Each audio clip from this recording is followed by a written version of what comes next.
Hi everyone, कैसे हैं आप लोग बेटे। नक्शेबाजी के 12th एपिसोड में आप सभी का एक बार फिर से I welcome you all. Today I am going to take you ahead. If you recall last class में we were speaking about the Ghaznavids, right, the Turkish invasions, and today I want to carry that story forward and I want to talk about the context in which the Ghurids are primarily an Iranian origin people coming from the Ghur region of Afghanistan. And they, in what context they emerge and they start, expanding eastwards, and how those lead to the establishment of the Delhi Sultanate. Right? Primarily, this is what my canvas here will be for today. Right? This right here is a very beautiful map. I loved it and I thought we should discuss it. So this region right here is Ghur. Okay? This is the region of the Ghaznavids. The Ghaznavids, and this is the Khwarazm region. This is called as the Khwarazm region, just below Aral Sea. This is, these were the vassals or tributary states of Ghaznavid Empire. Ghaznavids were very strong under Mahmud. But once Mahmud died, his son Masood came in. And he started suffering some major debacles. Right? Ghaznavids, if you see, they were surrounded by another interesting power who are called as Qara Khanids. These are Central Asian once again. For us, we will not be bothered too much about them. We really do not require that. And I do not have the bandwidth to talk about them as well. Right? But somewhere, I will just introduce these people to you. Right? Because they all have played the important roles. Right? So what happens is, Ghaznavids and Qara Khanids, these are the people who are strong at this stage. And there is a tribe known as Seljuk. These Seljuk tribes, they are auxiliaries. They are auxiliary units, nomadic people, auxiliary units of Ghaznavids, and they stay somewhere in this region between Caspian and Aral Sea. Right? Now, what happens is, there is a kind of a war, civil war, a war of succession here at Qara Khanids, right? There is a civil war here. And the Ghaznavids and the Seljuks, Seljuk are also Turks. Ghaznavids were Turks as well. So the Ghaznavids and the Seljuks, they support opposite factions. And this leads to the hostility between Ghaznavids and Seljuks. Huge kind of hostility between these two people, Ghaznavids and Seljuk. The Seljuks, I should tell you something about these Seljuks as well. They are very important in medieval history, but they have played some massive role. These are the two brothers. This is Tugrul Bey and this is Chagri Bey. These two gentlemen, right, they destroyed the Ghaznavid power. They had been completely lost. They had completely lost their pastoral lands. They were in a very bad situation. They had gone and requested to Masood that give us some villages. We accept your sovereignty. Give us some, some pasture land so that we can survive. Otherwise, we'll die. But Masood, he rejected their proposal, and in desperation, these guys picked up arms and they were very talented at it. And Tugrul and this guy, Chagri, they must have led them to great success. This is the Ghaznavid flag. The green one and the blue one, this is the Seljuk flag, along with their emblems, right? और इन दोनों के बीच में बेटे एक war होती है. This war is considered one of the most important war in the history of Central Asia. During medieval times, I mean, right? So this is known as Battle of Dandakan. Danda Nakan. And it takes place in 1140, I'm so sorry. It takes place in 1040 in the Merv region. Merv किधर है? अफगानिस्तान के ठीक ऊपर, Turkmenistan में. And here the Seljuks destroy the Ghaznavid power pretty emphatically. Right? This is called as Battle of Danda Nakan. Ghaznavids had lots of elephants. They had gotten lots of elephants from India, and they were using that in the army. On the other hand, the Seljuks were fighting with light cavalry. They were armed horsemen, and their forces were always in a minority. They would be, hardly 16,000, 20,000. While the Ghaznavids will be proper armored soldiers, much heavy in number. But they will also have huge supply chain, baggage, whatnot. So just like Marathas harassed the Mughal army, in a similar manner, the Seljuks managed to break the bone of the Ghaznavid power. And Ghaznavids are declining. Ghaznavids, they end up being limited to Ghazni and Lahore. You recall we spoke about it. This is Seljuk, and look at it. Look at how the Seljuks expand. They put serious pressure over the Byzantine Empire. That means they expanded and went to Anatolia, Asia Minor. They are the reasons, the Seljuk and their migrations, they are the reasons, not migrations, their invasions, that why the first early crusades took place. How fascinating. So these Seljuks have had huge influence not only here on the South Asian side, but also towards the Western Asia and Eastern Europe side. Right? They led to the Crusades because they were expanding so quickly that the Christians became agitated. And they launched this huge effort to try and get back all the holy sites such as Jerusalem. Right? The Seljuks themselves, they also, right, like every power which has, risen throughout these pages of wonderful history, they also reach a decline phase.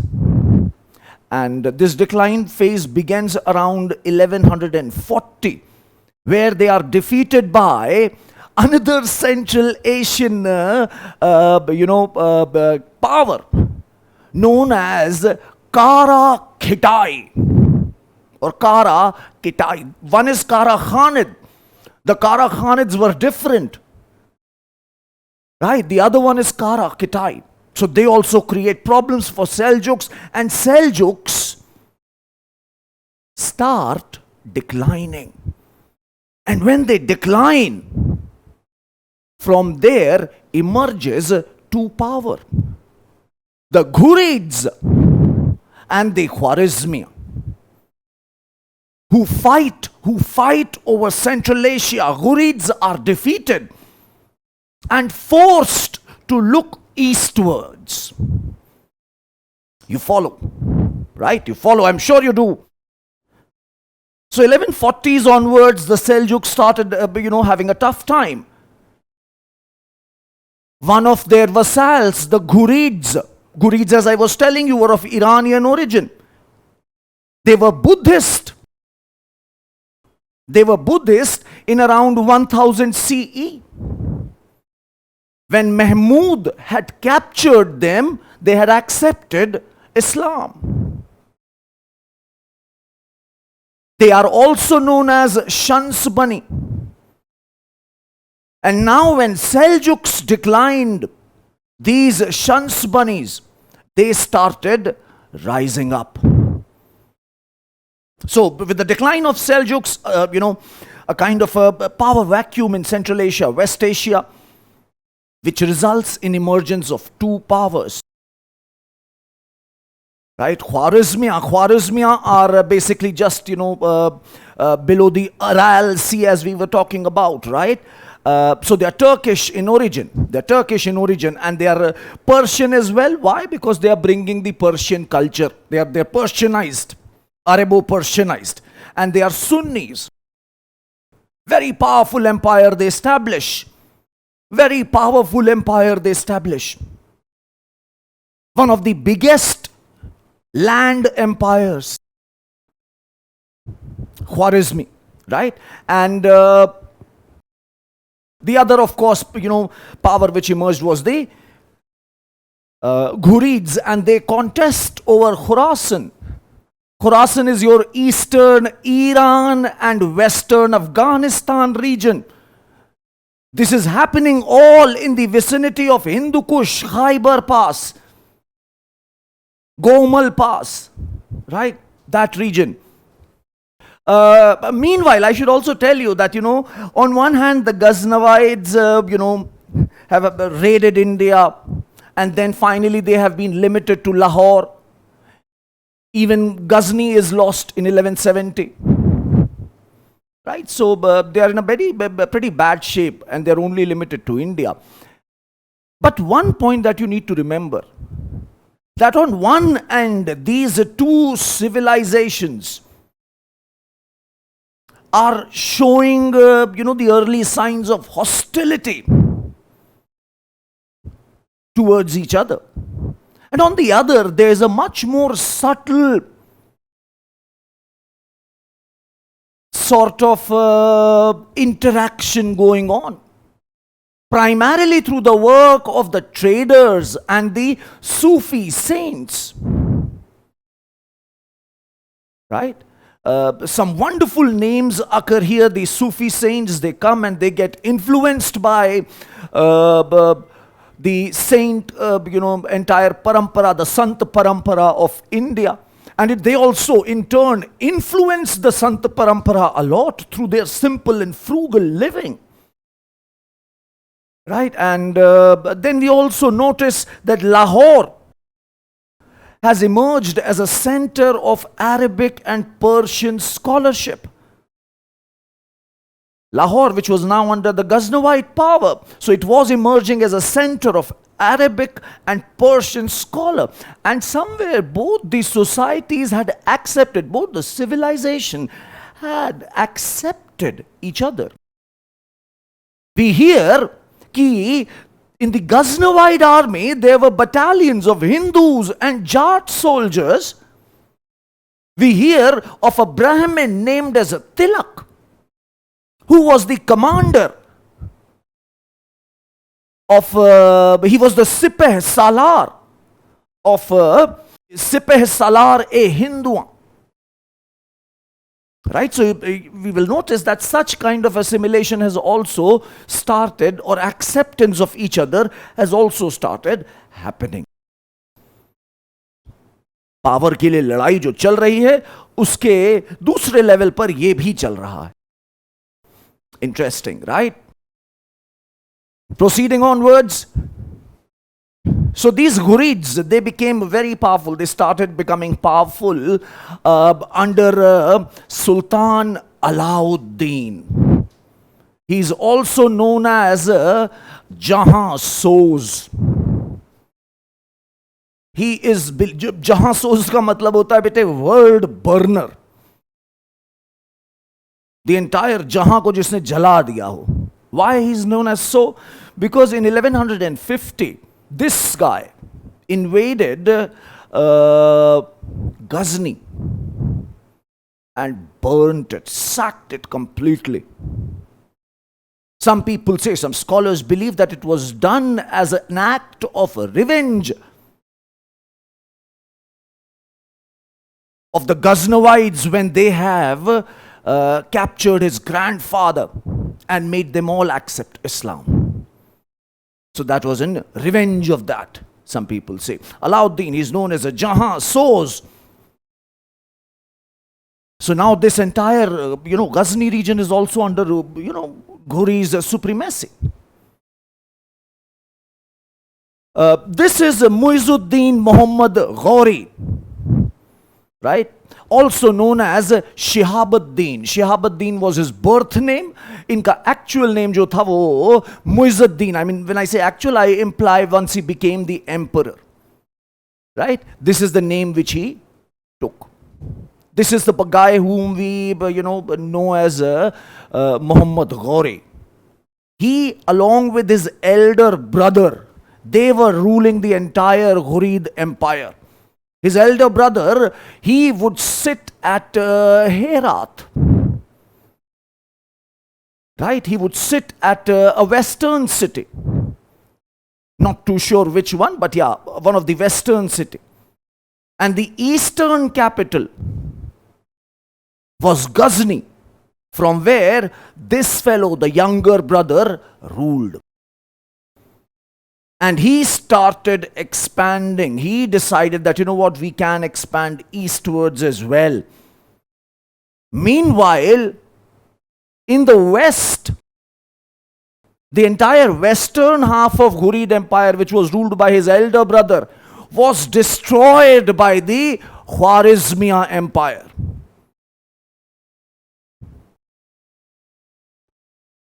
Right? It was overtaken by the Khwarizmiyah Empire. What left came to be known as the Ghurid Empire or the Delhi Sultanate. Once he died. Muhammad Ghuri dies in 1206. Ghuri also had a very interesting, habit. He had no sons. He would buy these Turkish war slaves and would raise them as his own sons. He would personally train them, and especially the ones who were talented, he would give them, a treatment of his equal. Right? And they were very loyal to him, as you can understand. 4 of his slaves become historically important because they play interesting roles, and they, once Ghuri dies, they all become involved in the partitioning of the empire. These 4 people are, of course, our very own Qutubuddin Aibak, who establishes the Mamluk or the slave dynasty here in Delhi. Another one is Bakhtiyar Khilji. He is the guy who was sent and made in charge of the regions beyond Banaras. He will destroy a lot of monasteries, isn't it? He will destroy a lot of monasteries. And there are 2 more names, Yildiz and Kabacha. Yaldoz and Kabacha, that's also they are written sometimes. So these 4 guys are his slaves. So their names will also occur when you're reading around this topic or learning around this topic. So this is the Ghurid Empire. So as I was trying to tell you, this fellow, Shihabuddin Sahab jo the apne, right? He wanted to, he had his eyes on India, and he was not looking India as simply a place to plunder. He wanted to establish an empire here. Initially, he tried to go through the Gomal Pass region. So initially he tried to use the Gomal Pass. This is the Gomal Pass right here. And coming from Gomal Pass, he managed to capture Multan. He managed to capture the Uch fort. And now he decided to make a reach for, make a snatch for the Solanki's territory of Gujarat. Right? Solanki territory of Gujarat. This is 1178 I am talking about. And he makes a move to the Solanki or the Chaulukya. Chaulukya, not Chalukya. Chaulukya of Gujrat, jinki capital thi bete Anil Patan. or Anhilwara. This is known as Battle of Gujarat or Battle of Kayadara. Ghuri receives a massive defeat. He is defeated by a princess of Goa. Goa was under the Kadamba rule at that point of time. Kadamba has a very continuous lineage of rulers in that region. North Karnataka, Goa region, Kadambas, right? They were mostly vassals of feudatories. But yes, they are important culturally, definitely. So this princess, this female from Goa, she was married to the Rajput ruler of Solanki. And her husband has died. And the kid was a very young fellow. And she was the regent. Her name is Naiki Devi. And she is considered to be responsible for defeating Ghuri. And Ghuri was repulsed from Gujarat. Now he changed his tack. Right? By the way, we get some very interesting information. This entire battle has been, given in Prabandh Chintamani of a Gujarati Jain scholar, Meru Tung. Unki kitab hai beta, Meru Tung, a Jain scholar from Gujarat. His book is called as Prabandh Chintamani, where he mentions about this war. Prabandh is a genre of Sanskrit literature which gives semi-historical biographies of people. Semi-historical means history and fiction combined. So now he changes his strategy, right? He consolidates. Instead of going for more territory, he starts consolidating area around Lahore, Peshawar, Sindh.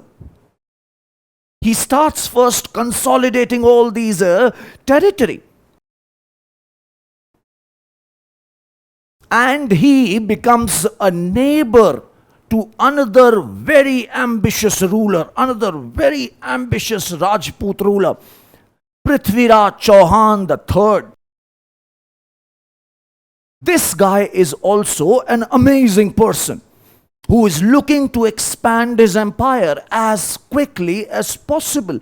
He has already defeated the Tomars of Delhi. He has already defeated the Chandales of Khajuraho. And he is very strong with his army. Right? They both claim Tabarind, which is modern day Bhatinda. They both claim this region. They both claim this region. This right here is Bhatinda. This is Tarai in Haryana. This is Prithviraj Chauhan, the third, right? The third.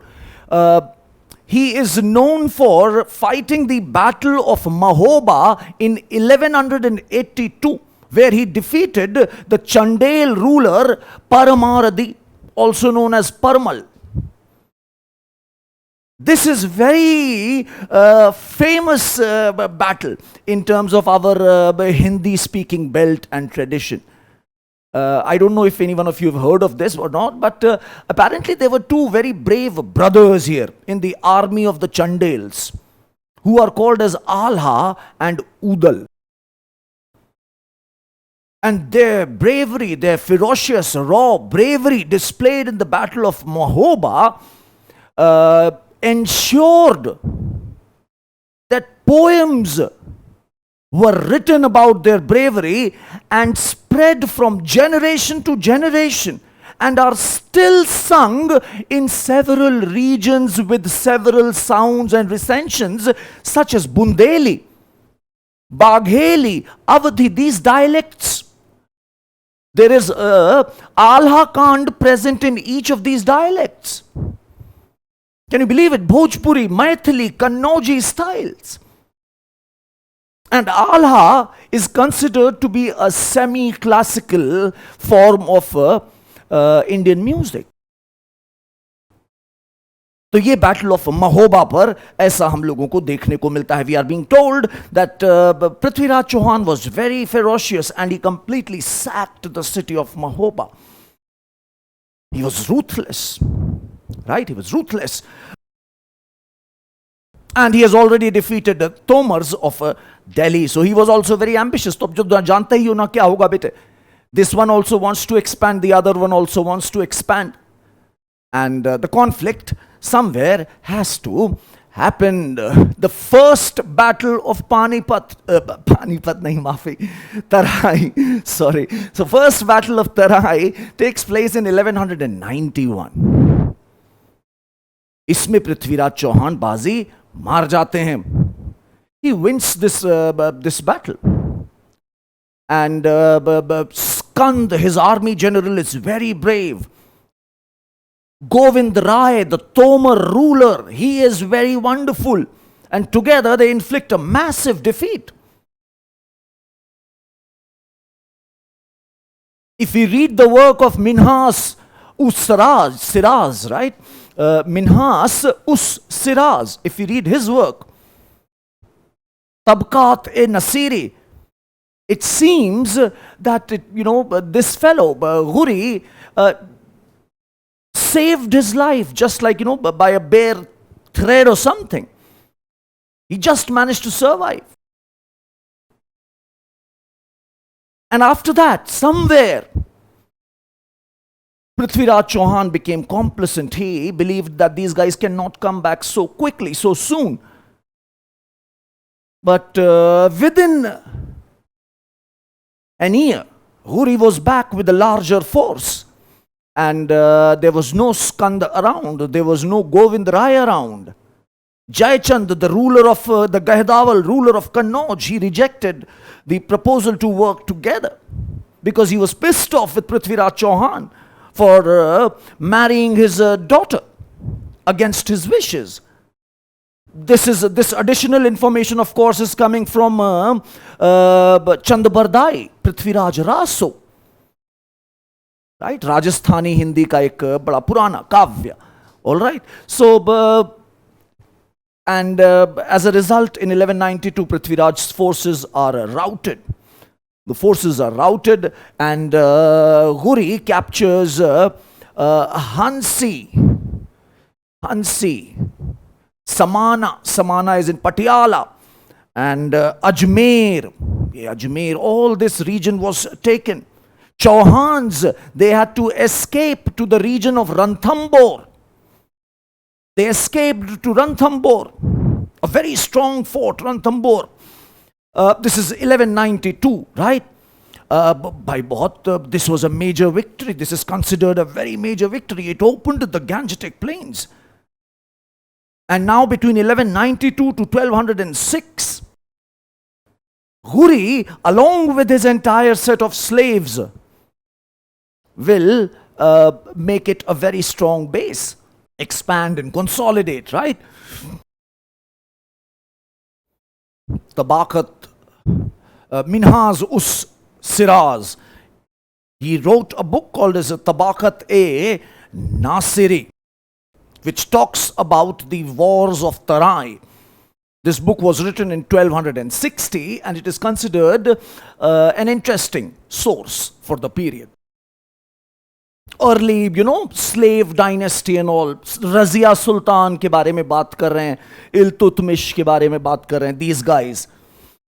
So Ghurids expand rapidly. In 1194, we are being told here that, Yamuna ko cross kiya gaya, and the Battle of Chandavar is fought, where Jaichand, the ruler, the Gadaval, ruler of Kannauj, is quashed. Right? And Banaras and Gwalior are also captured. Hundreds of temples were destroyed. Hundreds of temples were also destroyed during this entire time. Aibak, one of the slaves, he was sent to conquer the upper Doab region. Right, upper Doab region till Banaras. While Bakhtiyar Khilji. Bakhtiyar Khilji and the other Khiljis who will come to rule, they are two different clans within Khiljis, right?